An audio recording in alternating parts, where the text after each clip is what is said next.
Let's do what we do. Pick it up in the association. Remember this verbal altercation between Kevin Durant and Draymond Green during Saturday's loss to the Kings? Well, apparently, it was just a little reverse psychology. Multiple sources close to the situation informed ESPN that Green intentionally approached Durant aggressively in an attempt to light a fire under a superstar teammate.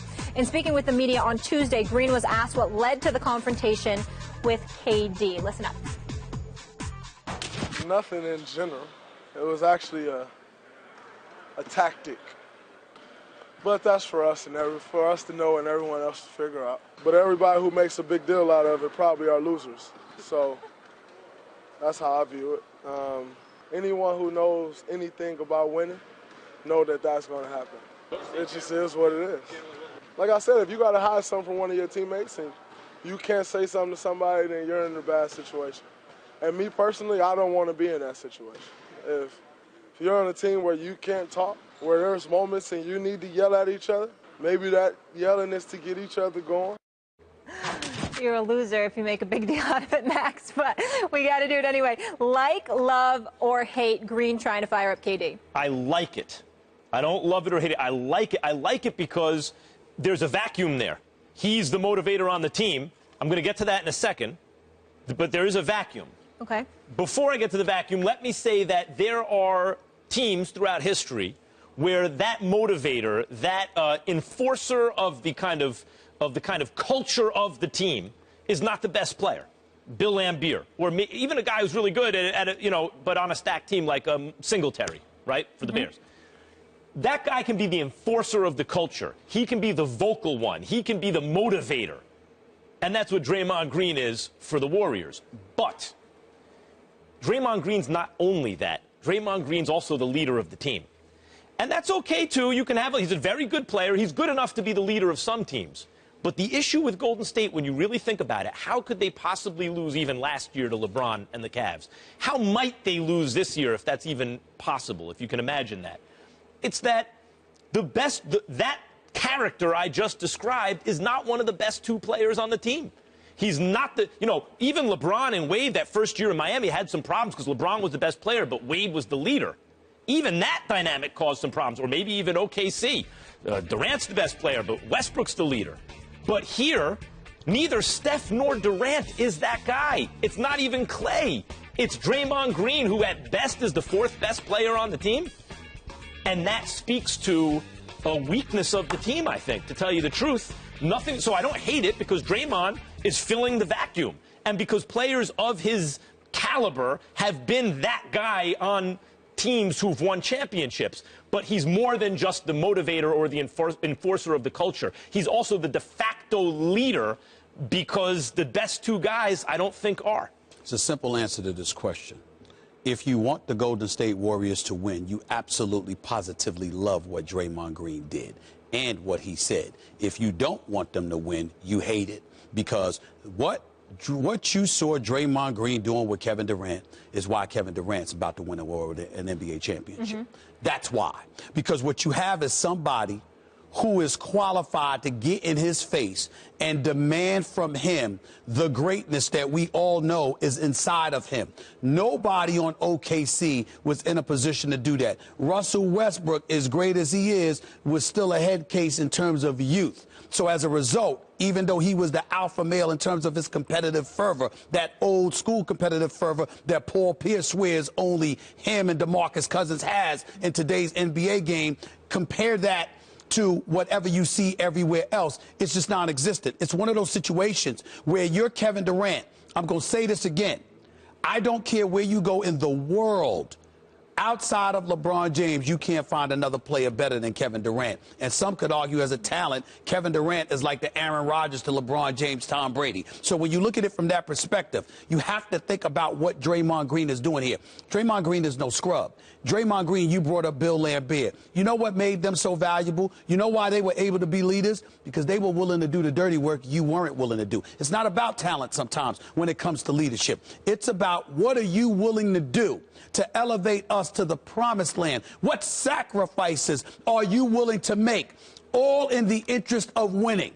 You have a situation where at Draymond Green, Game 7, NBA Finals last year, 32, 15, and 9. He shows up when it counts. In the throes of everything, he's also willing to put in the dirty work. He's willing to get his hands dirty. He's willing to get his feet dirty. He's willing to do a whole bunch of stuff. And what he said was Kevin Durant, by getting in his face, he is letting Kevin Durant know that no matter how great you are, that wasn't good enough. That's why you're here. You're wrong on a couple of counts. Hold on. That's why you're here. Because what your greatness is, it wasn't good enough. That's why you're here now, and this is what is required in order for you to capture the chip. And if he was the best or second best player on the team, that He doesn't would be have more to be effective. good. He doesn't have to Well, be. we'll see. I mean, it didn't work last year, did it? Well, Draymond actually got himself suspended in Game true. 5. Well, that's your true. leader. That fiery guy should. I mean, the fiery guy is fine. He can be that, but he's not just the fiery guy. He's also the leader of the team. But we're talking about the conversation. So there are two things Max. you're wrong about. We're not talking about him getting ejected. We're talking about the conversation with Durant. Right. And I'm expanding it to point out the weakness on the Golden State Warriors. If they win, it will not be because Kevin Durant has finally figured out that whatever's inside him has to come out. It'll be because they have an overwhelming talent advantage coupled against the rest of the league, including the Cavs, coupled with an excellent strategic system. That's why eventually they went to Game 7 and barely lost at home last year without Kevin Durant. Then they added Kevin Durant. It just may be too much for the rest of the league. I disagree. Whoever had to go to Michael Jordan or Kobe Bryant or Larry Bird or Magic Johnson to try to draw that out of them? No one had to. We know that. Either you have that, and that's part of who you are, or you don't. Kevin Durant went to Golden State partly because, as I keep saying, he doesn't want to worry about who takes the last shot. He wants the open man to take the last shot. And if that's him, that's the way basketball probably should be played. And if that's Kevin Durant, then he's fine taking it. But the idea that there's some kind of requisite fire that Draymond's going to draw out of him, that's a flawed idea. That points out precisely. How is that flawed? It points out precisely the weakness of this team. Neither Steph nor Durant is that kind of personality, and those are the two best players. First of all, I'm not saying it can't work, but it is a weakness when your fourth best player got to try to drag that out of you. First of all, Steph does have that dog in him. Make no mistake about it. Steph Curry has that dog in him. Don't think for 1 second that he doesn't have an assassin's mentality. We have seen it. We have witnessed it. He's underperformed in consecutive finals. He's underperformed in consecutive finals. Last year he was hurt. You and I both know it. Oh, I agree. Last year he was hurt, okay? Agree. But he has... And the finals before wasn't terrible. Hold on. Forget all of that. He has underperformed in NBA finals. That is fair. But he does have that dog in him because we've seen it in postseason competition. We've seen it when people have gotten in his face and tried to challenge him, and he's... LeBron screamed on him. He walked away. That's one guy, Max. Yes, that's the number one guy you got to beat. I said playoffs. Well, you have to beat him now. You None beat of those him other guys matter if you're Steph. Forget all that because I want to get to my matters. other point. I want to get to my other point because LeBron is 6'8", 250, locomotive, and he got in the little dude's face. You think Isaiah Thomas cared about that? Excuse me. Isaiah Thomas had the bad boys to help intimidate him. You think if he didn't, he'd care? Let me ask you a question. First of all, I'm going to say this again. Isaiah Thomas had bad boys with them. No one got in Isaiah Thomas's face but so much because they would have to deal with Mahorn and Lambert and Sally and Rodman and James Edwards. Oh, stop it. I'm telling you what I know. I'm not debating this. The point that I'm trying to make to you, the bad boys, you had that around you. That's not Golden State.